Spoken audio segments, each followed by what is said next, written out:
is being able to, you know, meet somebody when they're early on in their publication journey like Adam was, and get to hear how excited he is about the book, and then actually get to, you know, to be there when the book comes out. So we're so excited to be able to do this tonight to celebrate Surrender Your Sons. So before we get them started, let me introduce them both in case y'all aren't familiar. So Adam Sass began writing books in Sharpie on the backs of Starbucks pastry bags.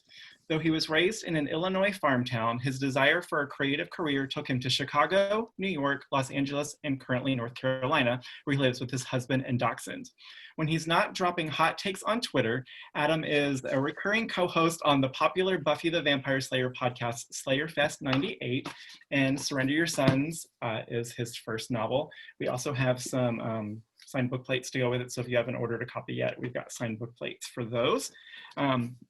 And we're so excited that he's joined with us tonight by Caleb Roehrig. He is the author of the acclaimed thrillers Last Seen Leaving and White Rabbit.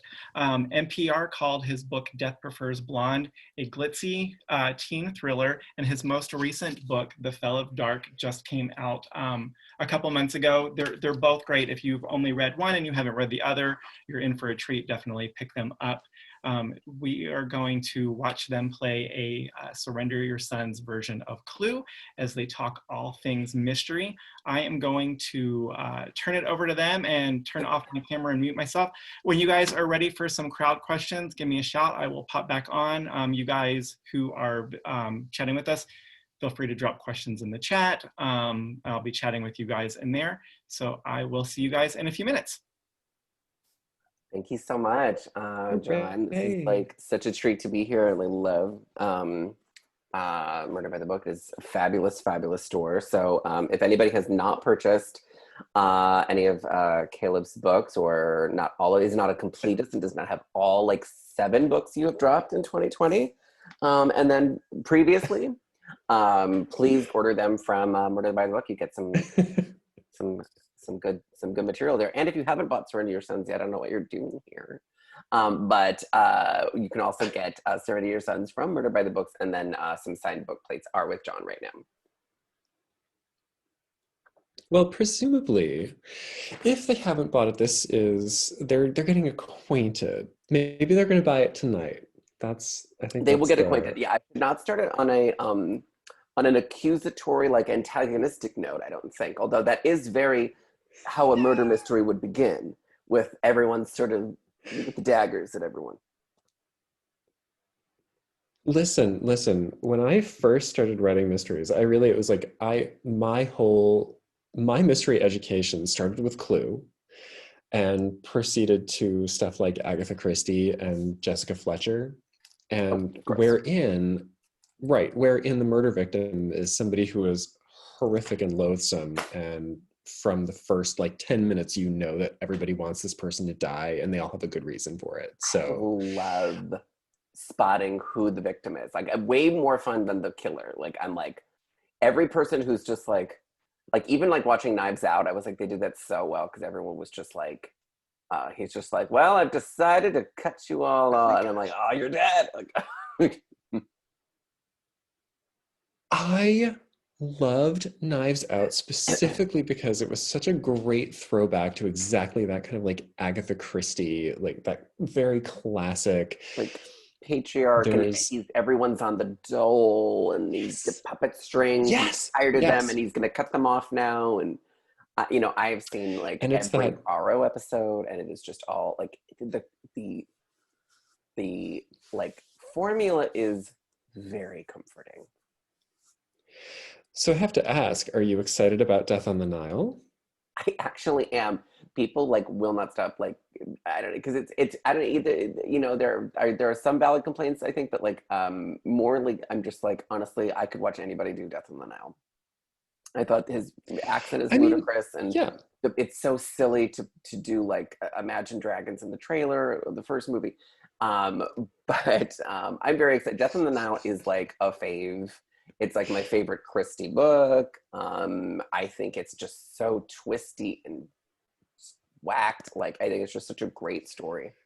The thing is, it's like there are so Agatha Christie, of course, she wrote like 5,000 books.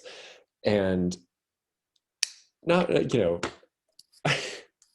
I personally like most slash all of them have a special place in my heart. They're not all classics necessarily. There are a few where I'm like, right, I'm reading it and I'm like, I really want this to work more than it does, and I'm going to imprint my wants onto this. Um, but she had a few that were just like absolutely revolutionary, and among them are, of course, Murder on the Orient Express, Death on the Nile, and Then There Were None. um Geez, I'm trying to think of which ones, because there were a few that were really seminal for me, but that weren't necessarily like Cat Among the Pigeons was one that I really Right. loved, but because I read it early, I don't think it's one of her best, like in retrospect, but it's still a very good one. A lot of like Miss Marple ones are really good, You maybe know, even better than the Poirot. I'm way more familiar with Poirot than Miss Marple, but I will say is that the Poirot show, I watched that first because for a while when it's not on anymore, but like it was on Netflix, and it was just like my absolute the shit. And then I discovered a lot of those Christie stories through that, and then I realized going back, like reading those books, that I was like, oh, they improved it for Hmm. the show. So like I think Halloween Party was like a big favorite episode for me. Hmm. It's a later season. And then like the book, I was like, oh, okay. And the thing about Halloween Party, the book, is that she wrote it like in the late 60s. So it's one of her last few books. Um, and it's weirdly like, I am trying to like place the timeline of it because she does mention hippies in it. Like Poirot was like, got to deal with these hippies around, around, you know, it's like literally like the Manson family, like is like around town. Yeah. Luckily, like in the show, it's still all kept sort of in this permafrost, you know, pre World War II sort of era. Oh, I No like matter that. how old Poirot got, like it was like always the 30s. Um, it, Which I enjoy. Yeah, I think yeah, Third Girl was another one that I read. It was like one of her later yeah. books. And I was like, conceptually, like I like the concept, but the execution, I was sort of like, I don't Yeah, know that this works. I was like, Aggie, I don't know that this I works. know. That's at that point. Well, no, who's our girl who's in all the later Poirots as a character? Oh, Ariadne Oliver, Ariana Oliver. the Yeah, so author. Yeah. she's The fabulous. self-insert, the Mary Sue. It's really she married Mary Sue herself, and we're not mad about it. I'm honestly I'm never mad about a Mary Sue. So like that's just No. that's a dude thing to do. Yeah, so Ariane Oliver is in Halloween Party, and in the Halloween Party, the episode, I would highly recommend if you can find it. I'm sure it's on, if you get like Acorn at some stream. I'm really like gonna age myself and just be like, I don't know where it is, find it. Halloween Party, it's very good. It's one of the last episodes, but Ariane Oliver is so good in that, and it's kind of a messed up story because the victim is a little girl. Um, Right.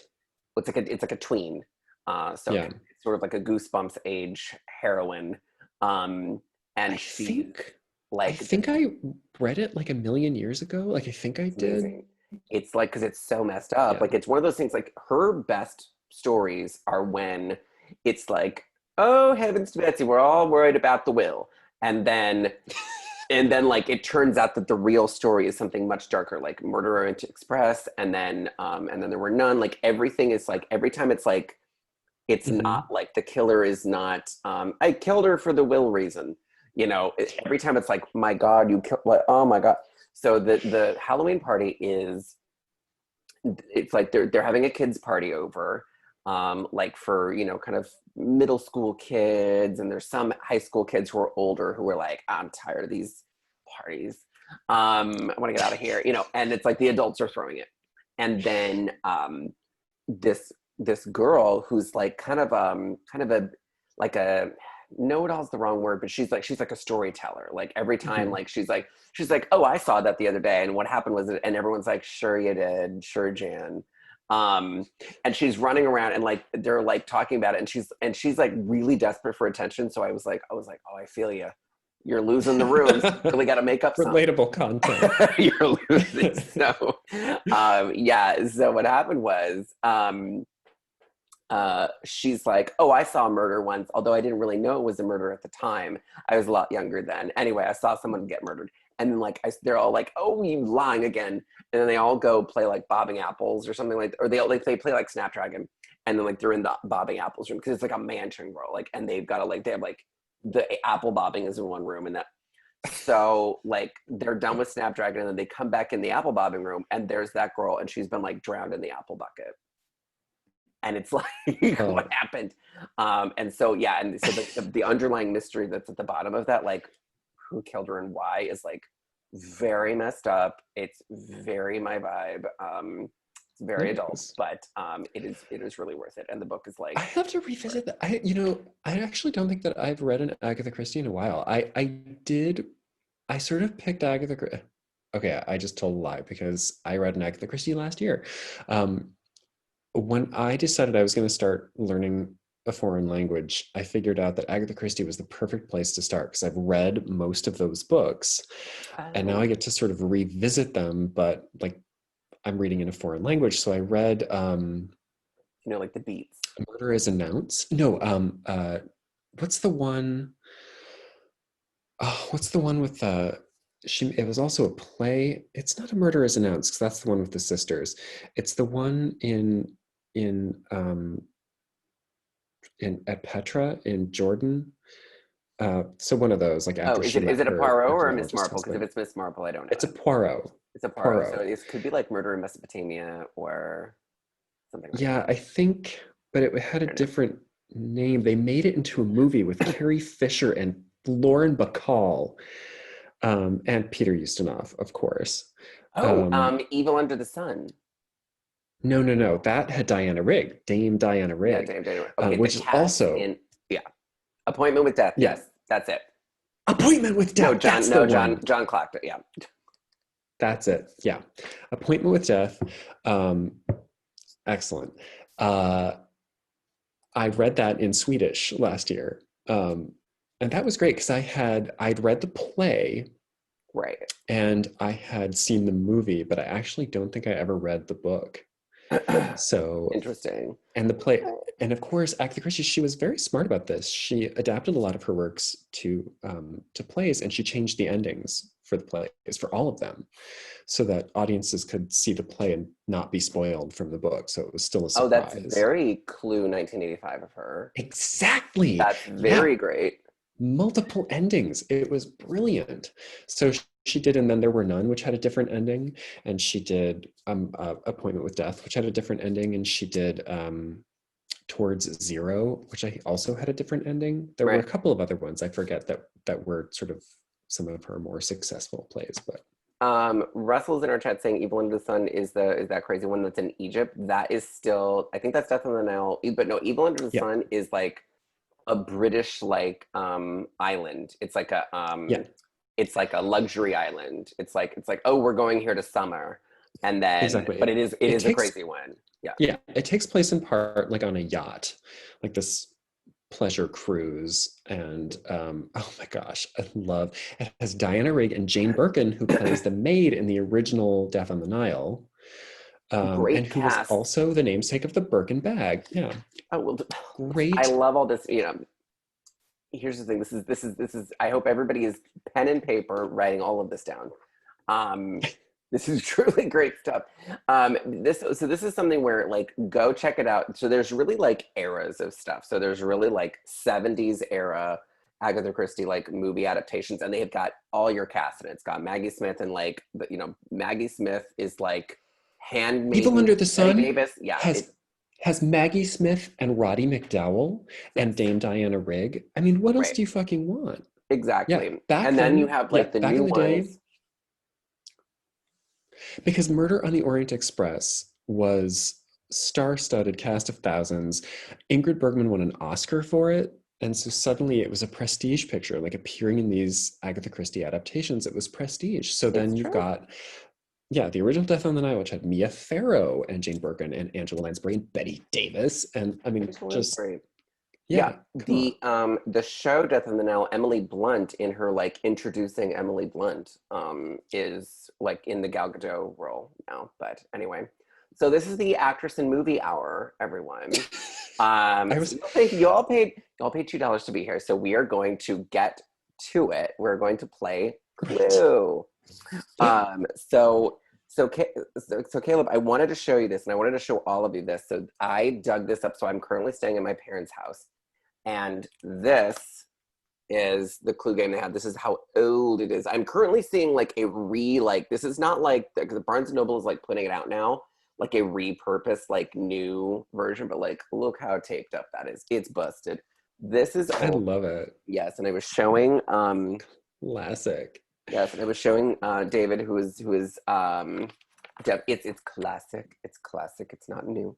Classique. Classique. So this is how old this is. Inside the thing, this is not a rule book. This is Parker Brothers put in a sheet saying if you've lost any like part of this game, like the little weapons, the player pawns, the this, that, you can, with a self-addressed stamped envelope, please fill out the form and pay 25 cents for a red die, $2 for a deck of cards, like $2 for a bag of meta weapons. If you're in Massachusetts, you have to pay 5% sales tax. Like literally fold this up, put a check for like 25 damn cents in there, and like send it off to Parker Brothers. And it says, That's amazing. allow 6 to 8 weeks for delivery. And check the date at the bottom here. It is May 1st, 1991. Oh, nice. So that is older than our sweet David Nina, who's in the chat, who did create our Clue pieces tonight. But yeah, this Clue we're about to play is older than you. Oh, we had a version of Clue that was probably from the early 80s. And at one point when I was in I was in college, I must have been like 20. My brother and I wanted to play it, and we went looking for it and couldn't find it. And we had to make our own version, and we called it Clueless. But we spent the entire night dressing ourselves up as the characters and taking pictures. And then, so we created our own cards. We created our own board. We had our own rooms. I was Mrs. Peacock. I was also Colonel Mustard. But of course. The pieces that we have tonight, this is like literally the game from when I was like a baby. So this is, we only have like a few pieces remaining, and like literally homophobia, it's just the boy pawns left. Like literally, like, I was like, you're gonna have to be Professor Plum or Mr. Green. I know, I'm sorry. Yeah. So many moons ago, David, yes. Okay, so also here's another thing I learned is I've seen the movie Clue so many times, I forgot that like it's been ages since I've actually played actual Clue. Yeah. So I was like, well, we're just gonna play Clue. And I was like, oh, that doesn't mean I'm gonna like dress up like Wadsworth and like run around saying a monologue, which I have done far more recently than play the game of Clue. I wish I'd planned ahead. I would have brought my Yvette costume and then. Oh, please. Please. 2:30 in the morning in Finland, yes. But this is what I was looking for.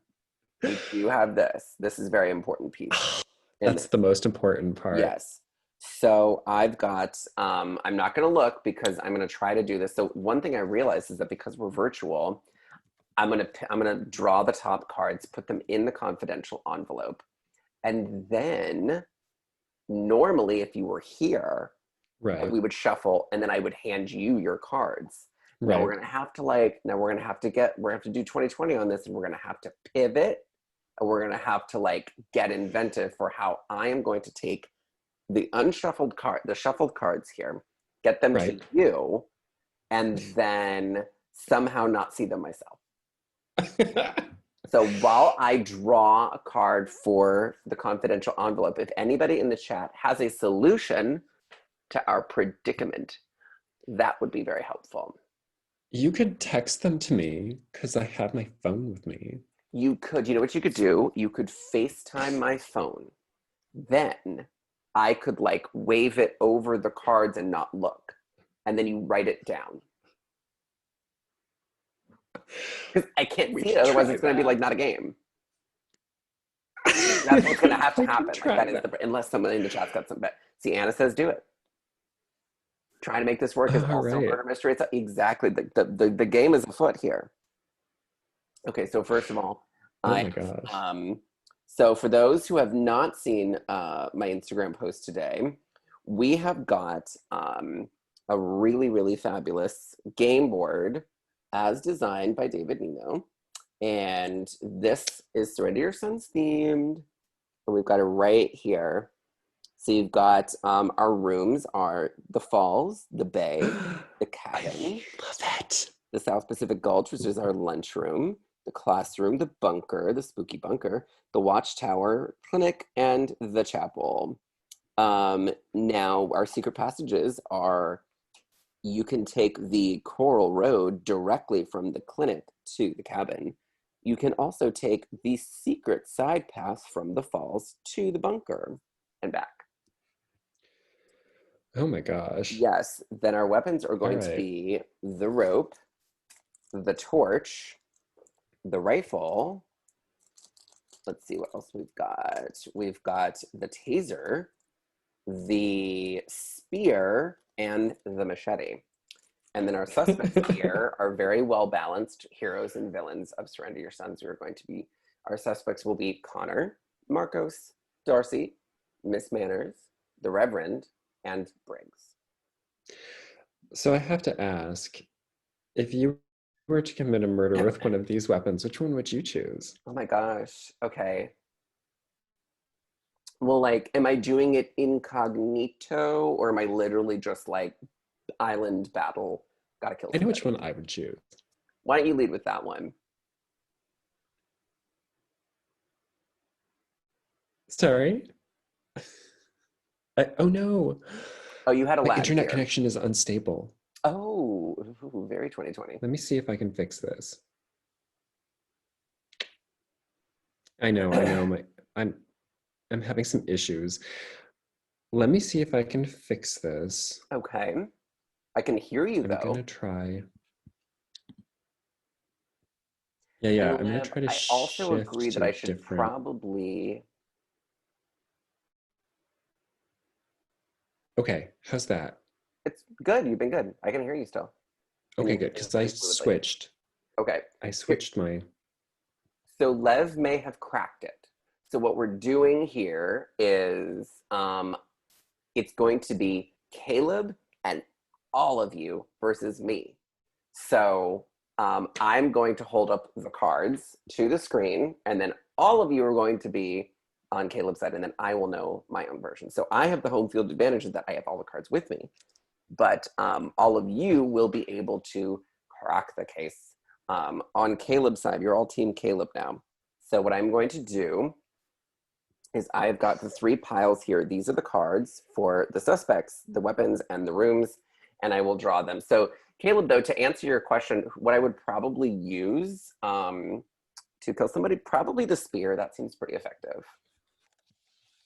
That was mine. That I was gonna say that too. Yeah. Because it's effective. It's like you kind of have like a little bit of a long range. You're not like hacking at somebody with a machete. I feel like with a taser, it's sort of like 50-50 if they're actually going to die. It depends on if they already have a heart condition, but if you don't know that, it's sort of dicey. Yeah, the taser, I feel like you'd have to get them standing in a shallow pool of water and then tase them. Or It seems or you have complex. to be Catwoman at the end of Batman Returns, where she's Yes. like, yeah, Yeah, where she does the Max Shrek. Yeah. Oh, yep. yeah. Bathtub. Yeah. The drama. You get do a little Diabolique. I know we're gonna lose David again with the old movie reference, but Diabolique, go check it out. They Diabolique the kill a man in a original, bathtub. Diabolique the original, or Diabolique the remake with Isabella I'm Johnny and Sharon Stone I am and way Kathy more Bates. familiar with Sharon Stone and Isabella Johnny, the new one. I saw the original at the Newark, or no, not the Newark, at the New Beverly in LA. Oh, fabulous. Okay.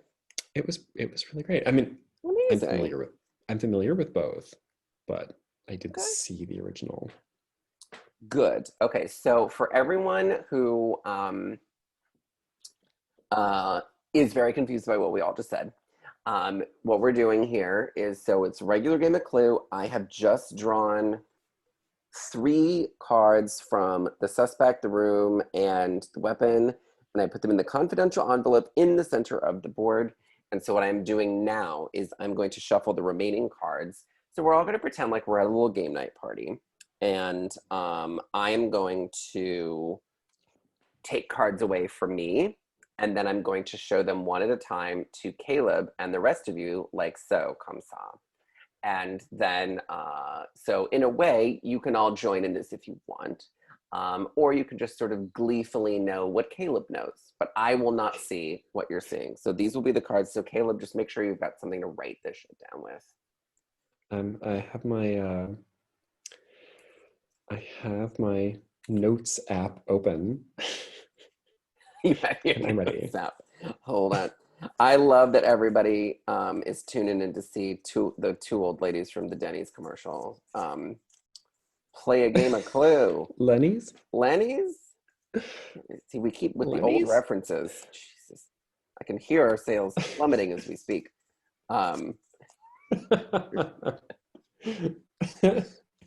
Listen. We got to update these references, Cam. We're not going to be in YA much longer.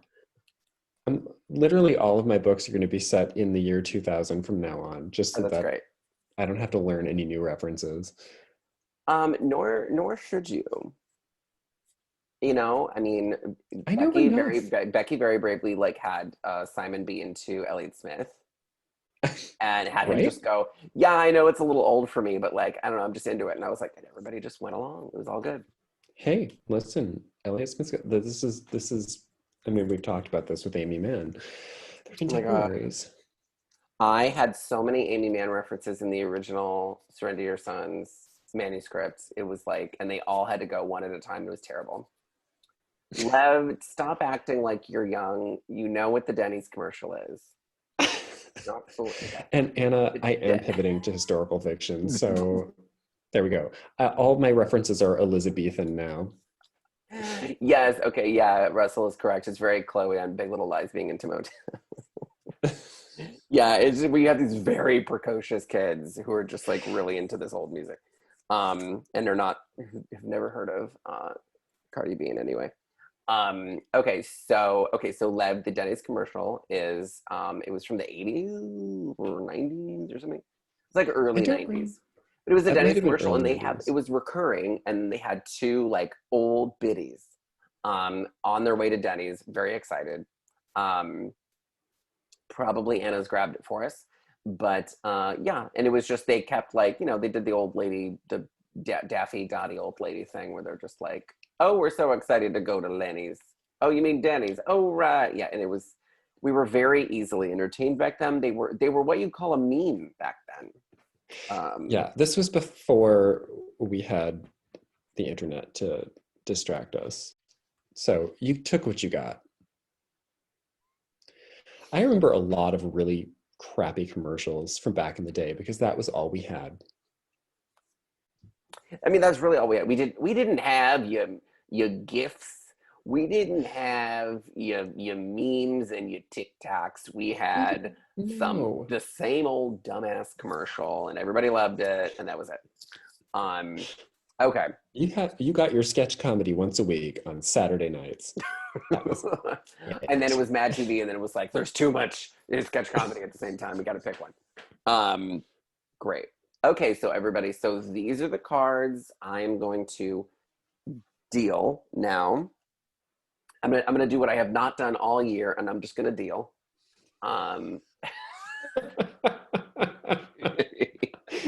That's right. See, David, okay, so Pine Sol, that's not too long ago. Oh yeah, the Pine Sol one. Yeah. I remember that. Okay. So, all right, I'm gonna deal, and then I'm gonna quickly deal both stacks, and then show them all to you one at a time. And Caleb, you're gonna say, got it, when you have confirmed what the card is. Just so I don't think that there's like a lag in whatever. Leave it to Russell to bring up a dying woman as a punchline. Was that the Fallen and I Can't Get Up lady? I think so. Well, because they had a few of those. They had There was multiple, yeah. I've Fallen and I Can't Get Up, but there were a few where, like with the Life Alert, where there are people like literally just lying on the floor clutching their hearts, and it's the end. It's curtains. And that's just curtains. It's And curtains. that's showbiz. Do That's you remember the showbiz, Eagle baby. Man commercial? Oh my God, yeah, probably that one. Well, we had where I was growing up, and we had the Empire carpet commercial. That was our thing that you could not escape from. Oh, with the jingle. Mm-hmm. 1-800 2600 Yeah. Empire. Yeah. Yeah, real riveting. Yeah. Okay, Empire. Oh, Empire Carpet scammed Anna's family. Oh no. I knew they were up to no good. Scammers. I was not expecting scammers. Okay, so here we go. I am showing cards now. Yes. This is Caleb. This is Team Caleb, which includes Caleb and everybody watching. Okay, so Okay. got it. Got it. Mm, Okay.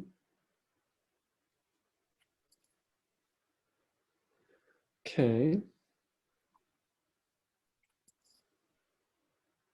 Okay. Love it. This is so thrilling. This was bothering me the whole time. What? Hold on. Wait. Oh. Okay. Got it.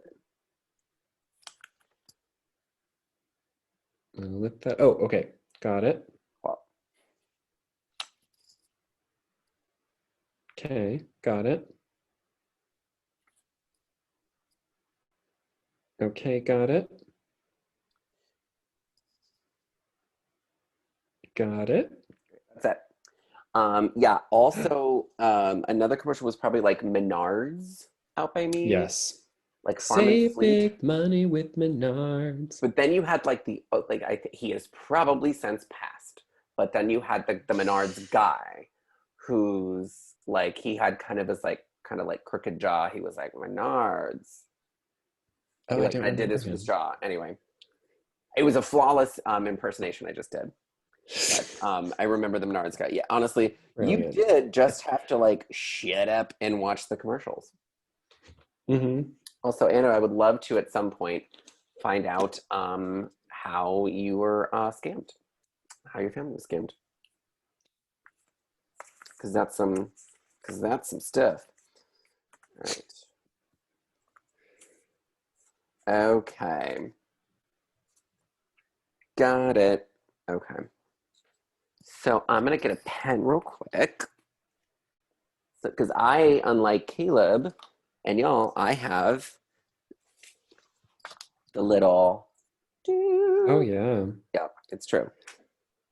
So the big question is, where do the pieces start from? Is this going to be like the original clue board where Yes. like So how it's gonna be is okay. I'm just gonna move this over here. So now I'm gonna move this down a little bit. Let's oh, see. Hi. Move. Let's see how this is gonna go.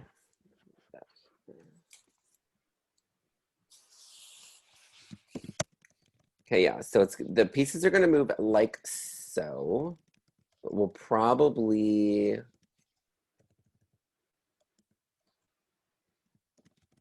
perfect.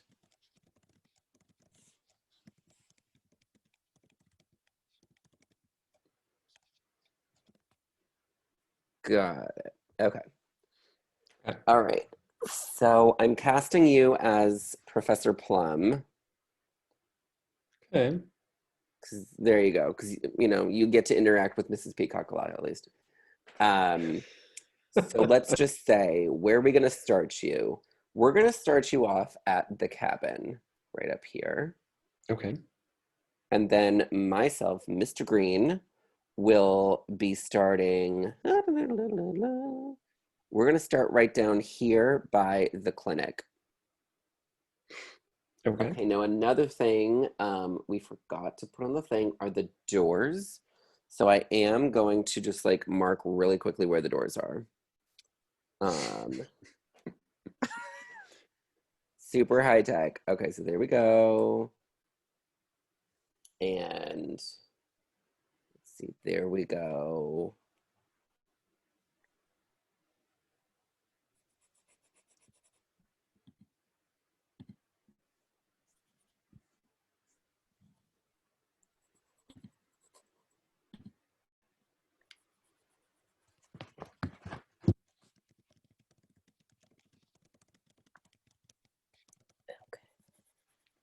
Perfect.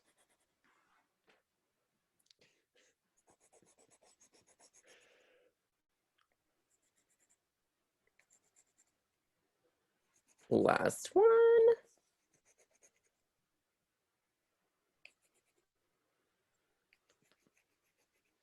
Okay, and so you can't see it on here, Caleb, but I can see it, and so I will know how many spaces you are away, and I will show you. Okay. Okay. So what I'm going to do is I've got a dice app on my phone, and I'll just roll it for you. And just so you don't think I'm cheating, so you can see. So Caleb, you're going to go first. Okay. Oh my gosh. I'm sorry. Okay. Rigomoris. Rigomoris. Okay, so I'm going to move you one this way. Okay, and then this is me. 3. Okay. So we're gonna go here. I'm one step closer to the cabin. 3. 3 more. Okay. You 1, 2, 3. You're actually 3 away from the cabin entrance, and you are 5 away from the bay. Take me towards the bay. Okay. 1, 2, 3. Hold on, I'm gonna take myself one more. Ugh. 5. Okay. Let me just check my chords real quick.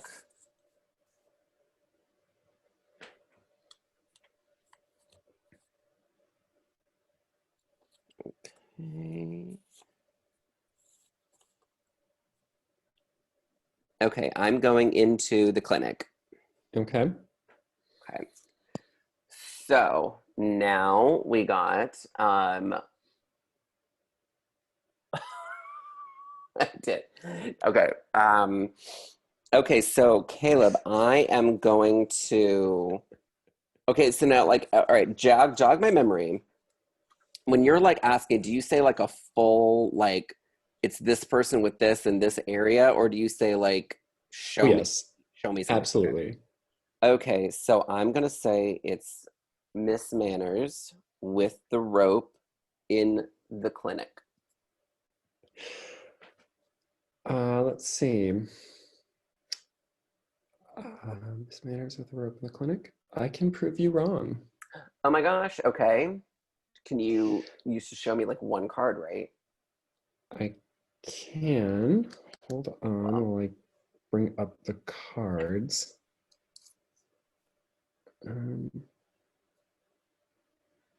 Okay.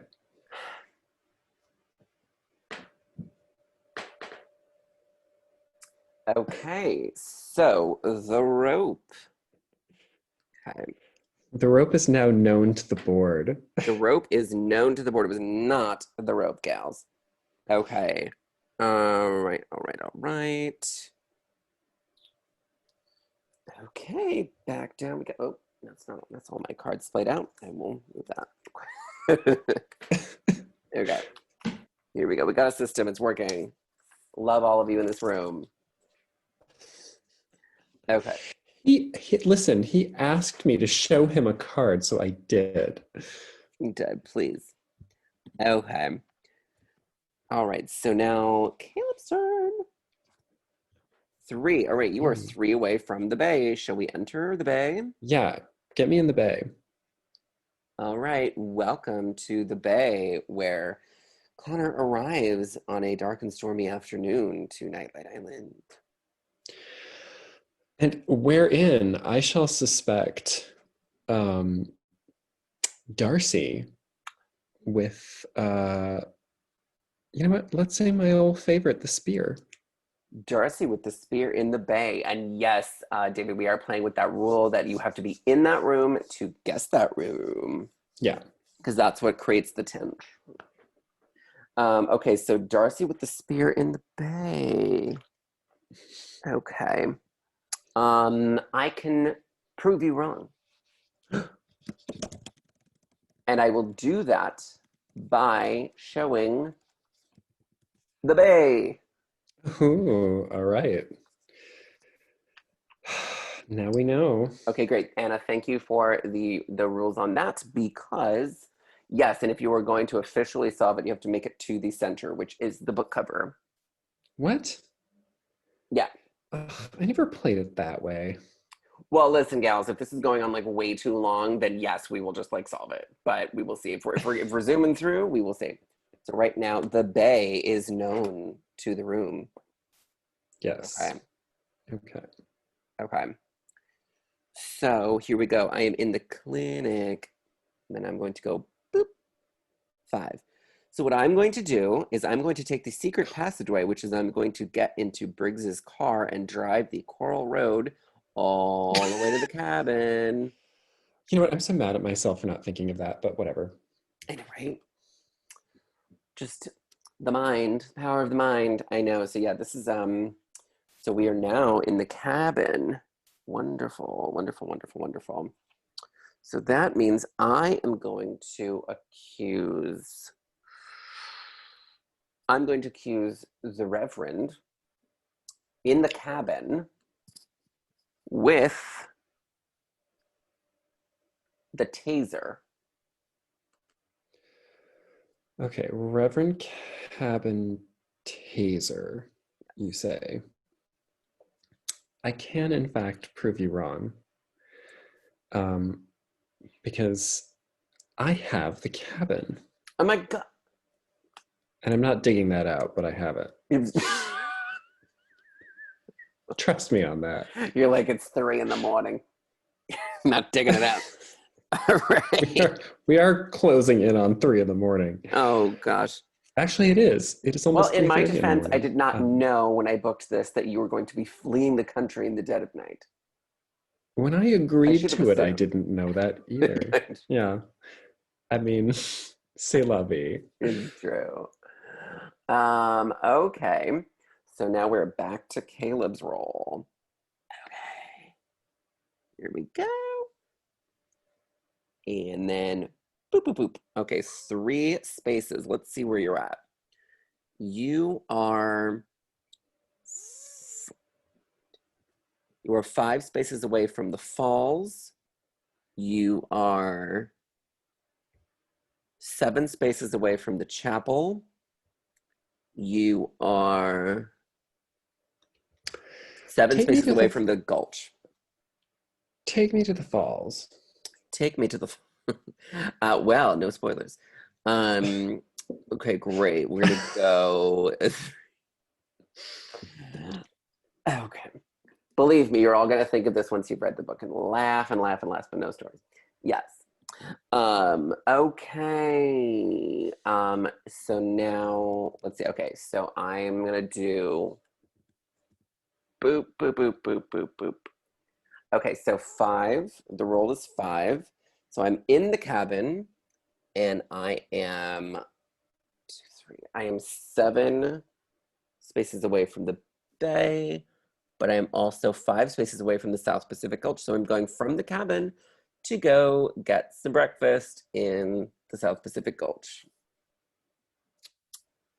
All right. Oh yeah, John is asking, how many of us have read Surrender Your Sons already? Who has not? Who has not? I have not read it yet. We'll see. It's dubious.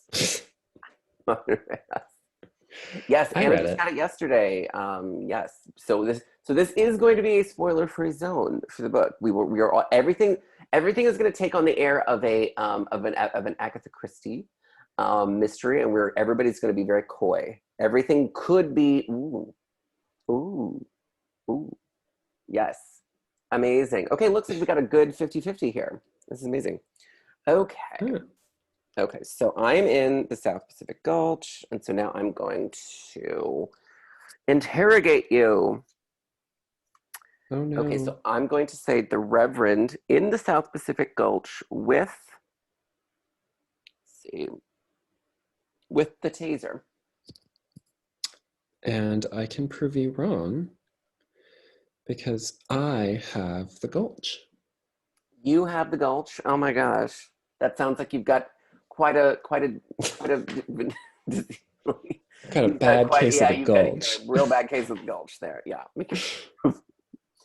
That was so funny. My friend John, not John McDougall here, but like my other friend John, he was when we were watching Wizard of Oz, like way back when, he always thought, so there's the character Myra Gulch. I always like the name Gulch. I don't know why I just picked that for the lunchroom here, but definitely, yeah. So the character Myra Gulch. Anyway, Aunt Em gets like super pissed at her when she takes the dog, and she was like, "Now, Myra Gulch, I have something to say to you." And he said, since I was a kid, I thought Aunt Em was having like some kind of attack and was saying, "Oh, Myra Gulch." Like regulch was like a thing. It was like a acid reflux or something. Oh Yeah. no. Welcome to the stage, Myra Judy Gulch. Gulch. Yes, exactly right.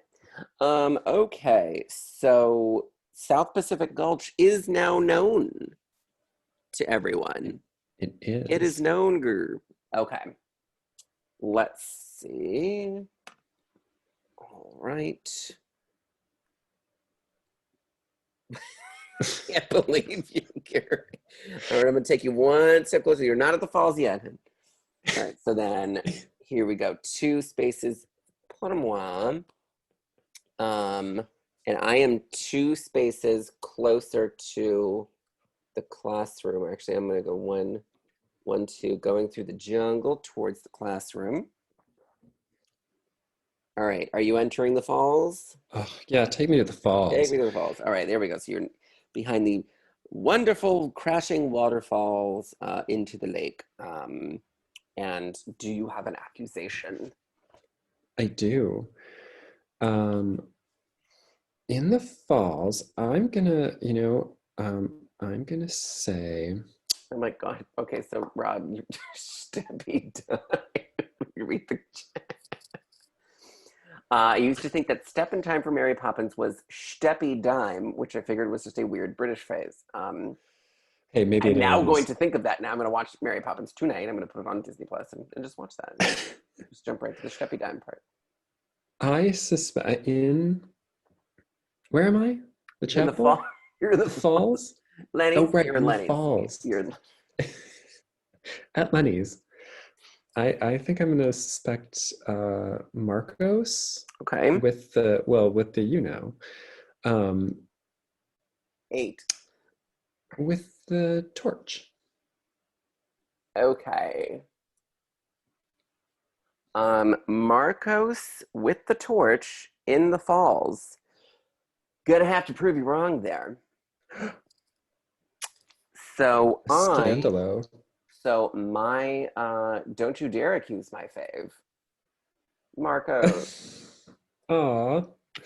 Get my fave's name out of your mouth. Well, we're narrowing it down. Anna, yes, I did. I actually did see the Broadway Mary Poppins, and while I had some difficulties with that production, Step in Time was splendiferous. It was amazing. Did you see the version where the toys come to life and punish the children? I saw that one where they send the other nanny to like hell. Like Mary Poppins is like literally like imprisons the replacement nanny in a bird cage, and then it lights up in like red flames. And like I'm like, did Mary Poppins just send Did Mary someone to Poppins just Wicker hell? Man the new She nanny? did Wicker Man then, yeah. Off Broadway. Yeah. It was a little it was a little off Broadway. It was I very much a saw, fever dream. I was like, what is happening? yeah, I saw a live production where they did the one with the toys that come to life and like attack the children, and I was like, I think it was that one. That yeah, version was effed. Like that was like a bad version. Like it's I was just, there was messed up. there was something because I also like they got rid of votes for women. Like they were like, oh, Oh, Mrs. Banks is like yeah. she's an actress. She just she's just sad she can't be an actress anymore. And I was like, what about the votes for women? Like, I was like in the audience, just like with my Broadway sippy cup of wine. I was like, okay, so it is now known to everyone here that Marcos didn't do anything wrong. I think we should all have like very upset that he was ever accused. Come on, it was his first time behind the falls. He did something wrong. You better stop. All right. Okay, so all right, so that's it for you at the falls. That's it. That's it for you. So okay, now I'm gonna do, I am 1, 2, 3, 4 spaces away from the classroom. So I'm going to now, yeah.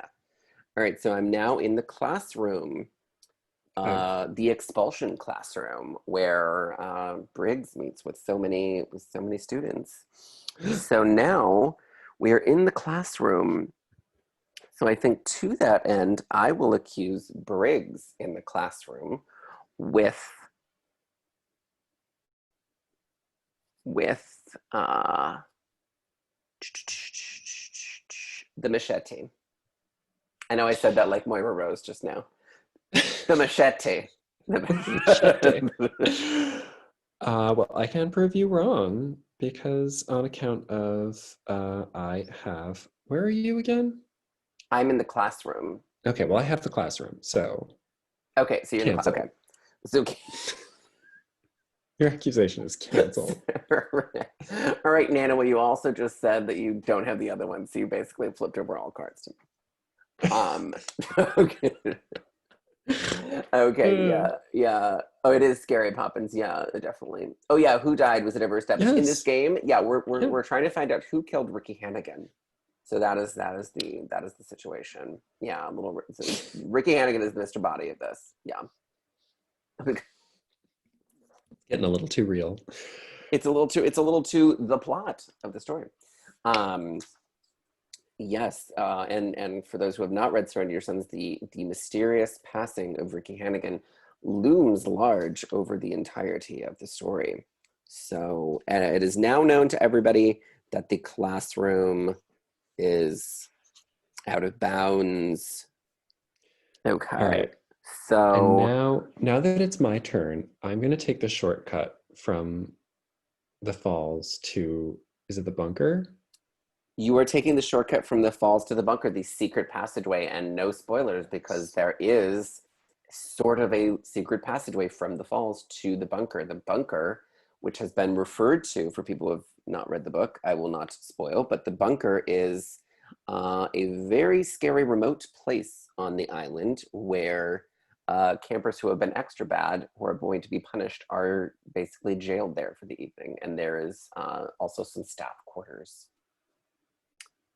So you are now in the bunker. The bunker. So what are we suggesting with this bunker? I think thereupon I shall suggest the Reverend with the rifle. The Reverend with the rifle. I can disprove this. Okay. I have the rifle. Oh no. No rifle. The gun is out of play. Ladies, empty Turn your out your pockets. Ladies, empty your purses. I was a great Wadsworth. You can believe I did the shit out of that role. That was some good stuff. I believe it. I firmly believe that. I want everyone here to know. My Valerie. Oh my God, David, these cards are great. This is like such a cool guy. This is like we're playing a themed Clue. Know. I don't even need to hear from Parker Brothers. I don't even need to have them reach out to my publicist and specifically ask about the game adaptation rights, of which I am, I believe, the sole holder. I do think I have retained the merchandising rights for Surrender Your Sons. So I'm very hot to merch this out. Do you like my quarantine hair? I haven't gotten a haircut in 7 months. I was going to say, it's very Josh Hartnett H2O bedhead chic. Has body and wave. Definitely. This is the hair that my mom was furious about.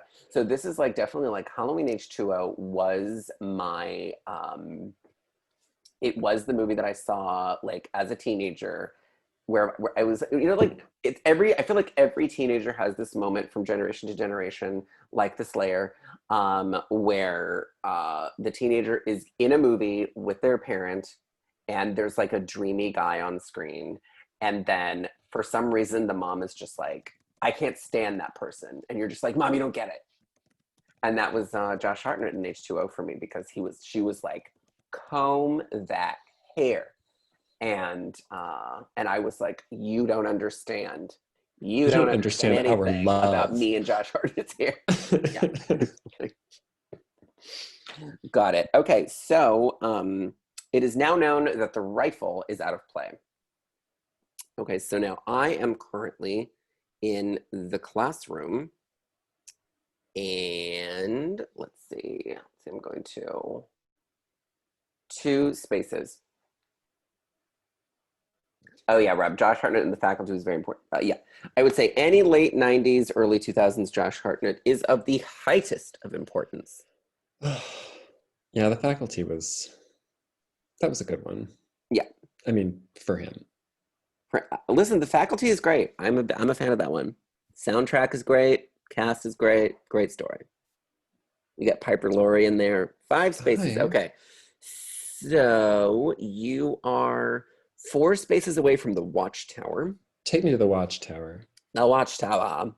All right. Now, the Watchtower is where one of the camp staffers, Karaoke Bill, has his sort of day station upstairs. So he has a radio and a microphone. So this Watchtower can play music for the entire camp. They also do sort of morning announcements. It is the sort of radio station of the camp. It is also a lookout tower, so escaped campers can be spotted from said watchtower. And Connor finds a very most important clue up in the watchtower, which we will not reveal in this. So you're in the watchtower now. What do you say? All right. I'm going to suspect the Reverend. Okay. And I'm going to say with the spear. Okay. The Reverend with the spear in the watchtower. All right. So for that, I will say could not be, for I have the spear. Okay. All right.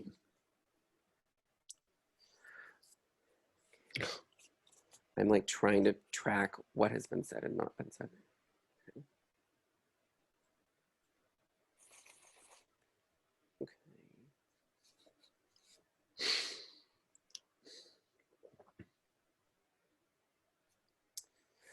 All right.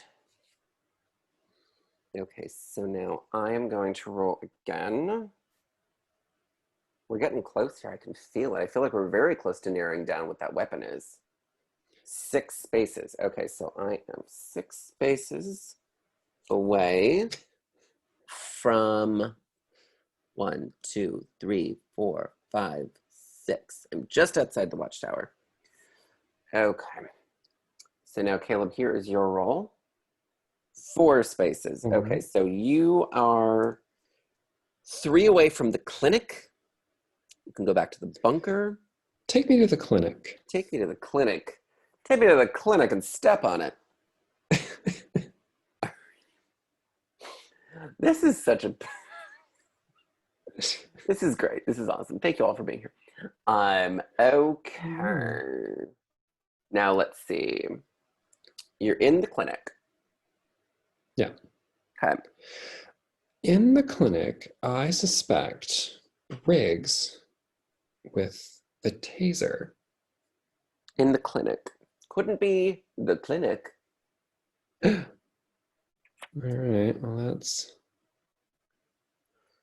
one more down.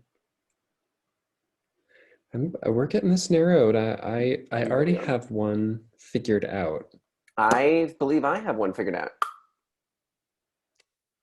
4. Okay, now I'm in the watchtower. The watchtower. I am going to accuse Miss Manners with the machete in the watchtower.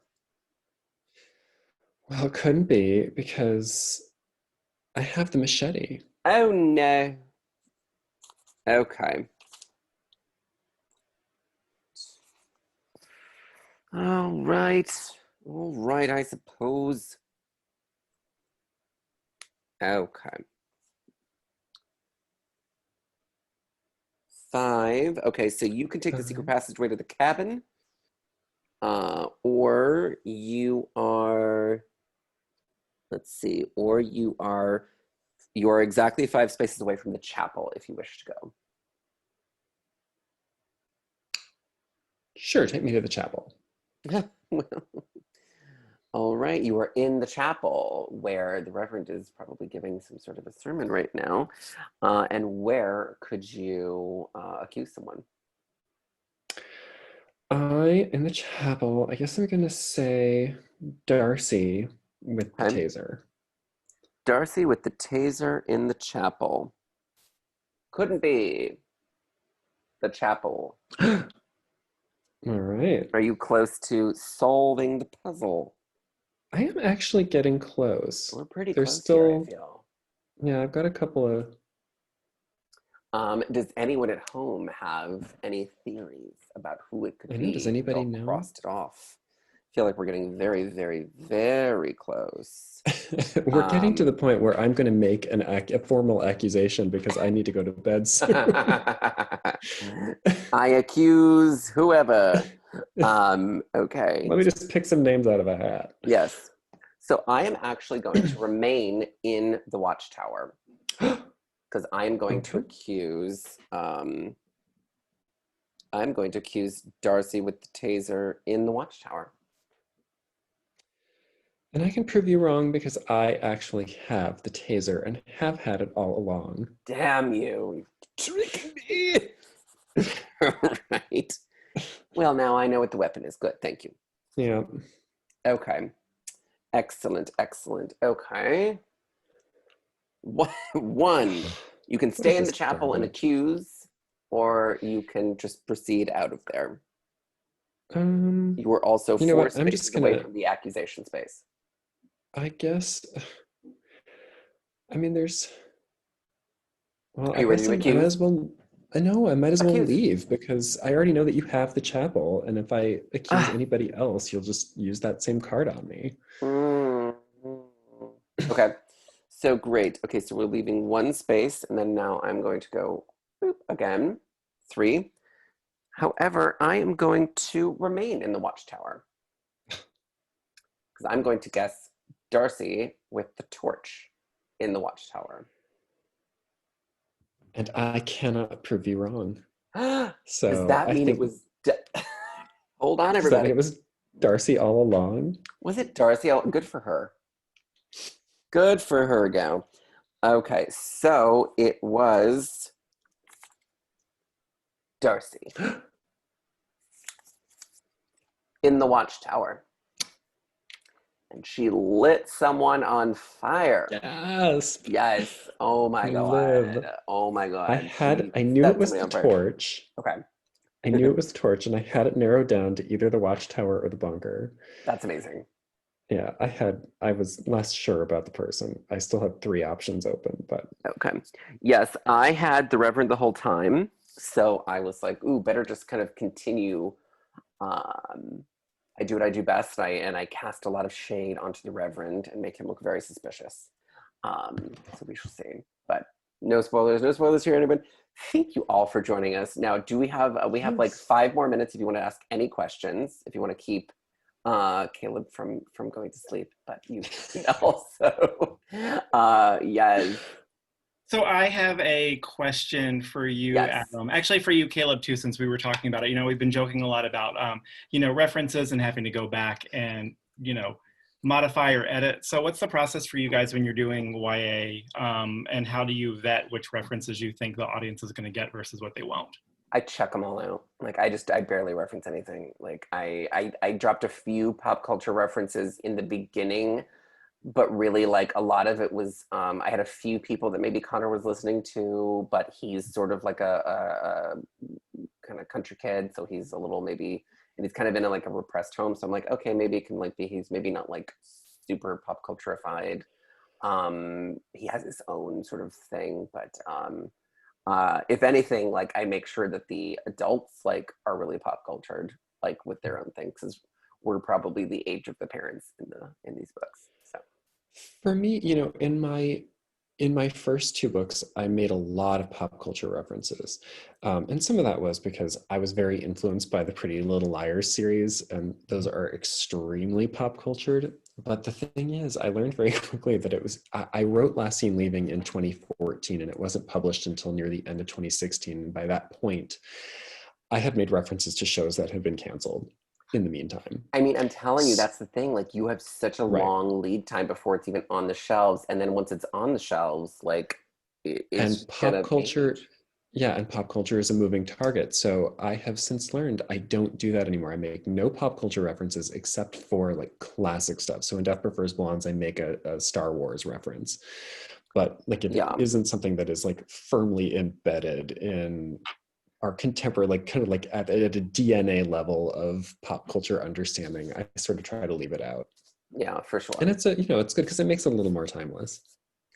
I mean, it's really trying to be as timeless as possible. I mean, I think it's just one of those things where like I'm super referential in my writing, especially in Surrender Your Sons.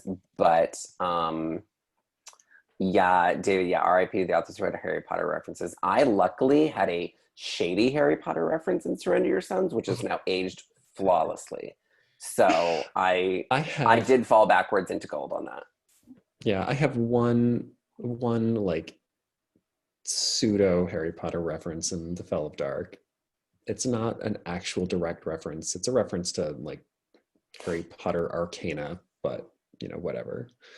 Yeah, Phil Uh, Stanford said today on Twitter that he was able, his arcs went out and there were Harry Potter references in it, but he was able to take them out before the book actually Yeah. goes to press. So the arcs will have them, but the finished copies will not have them in it. I'm glad he tweeted that because he texted our group chat that the other day, and we were just like, "Ooh, goop! Glad you got that out there." Yeah.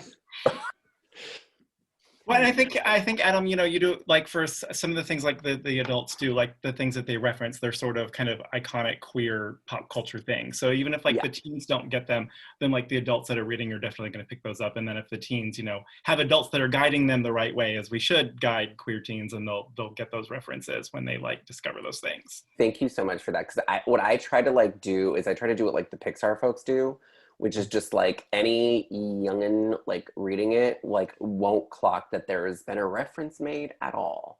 But Rocky and anybody, Bullwinkle. yeah, Rocky and Bullwinkle did yeah. a lot of that.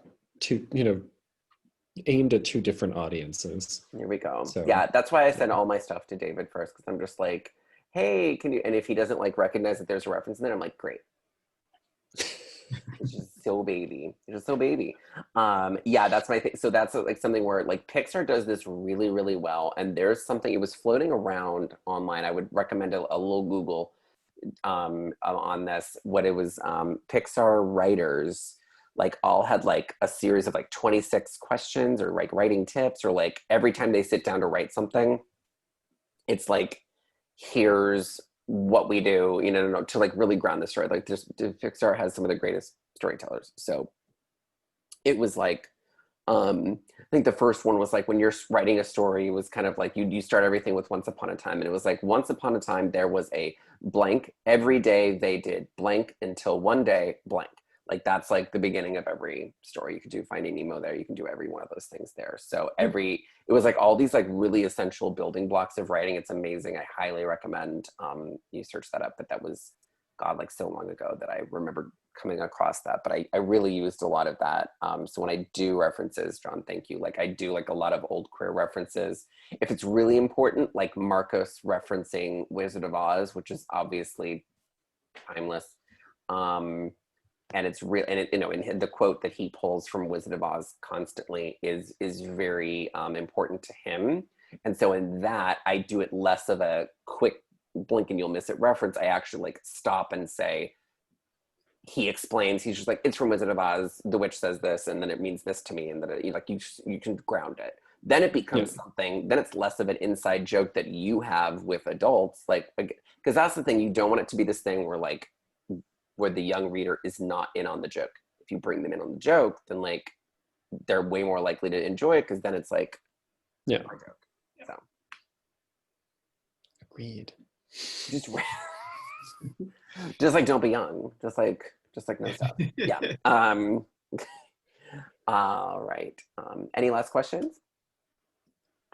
So if there aren't, I will recap. So obviously, I'm guessing most of you guys who have tuned in with us are familiar with both of these guys that we've been chatting with. Adam Sass, whose debut, Surrender Your Sense, has finally come out. We're so excited that it's here. I know some of you said it's next on your list. Definitely pick it up. It's fantastic. And we've also been talking with Caleb Roehrig, whose newest, The Fell of Dark, came out earlier this year. Also fantastic. I highly recommend both of them. Just wanted to mention one quick plug for one more book that's coming out a little bit later. We're going to be doing an event with an author named David R. Slayton in October.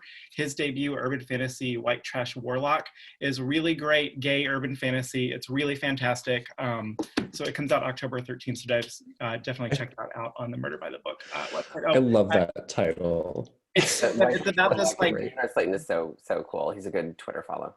And it's, it's about this guy who's white trash and he's a warlock and his family's rich and he's like the poor relation who's gay, and it's really fantastic.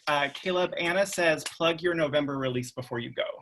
Oh, yeah. So if anybody watching is a fan of Riverdale, the TV show, I have a Riverdale tie-in novel coming out in November called The Poison Pen.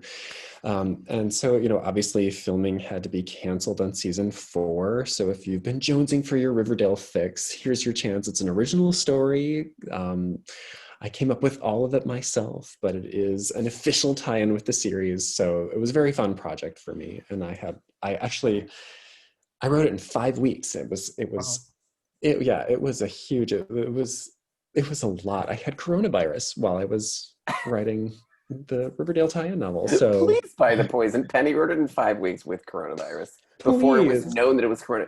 He had coronavirus before it was known, so he couldn't even I had it before it was cool. Like he really was.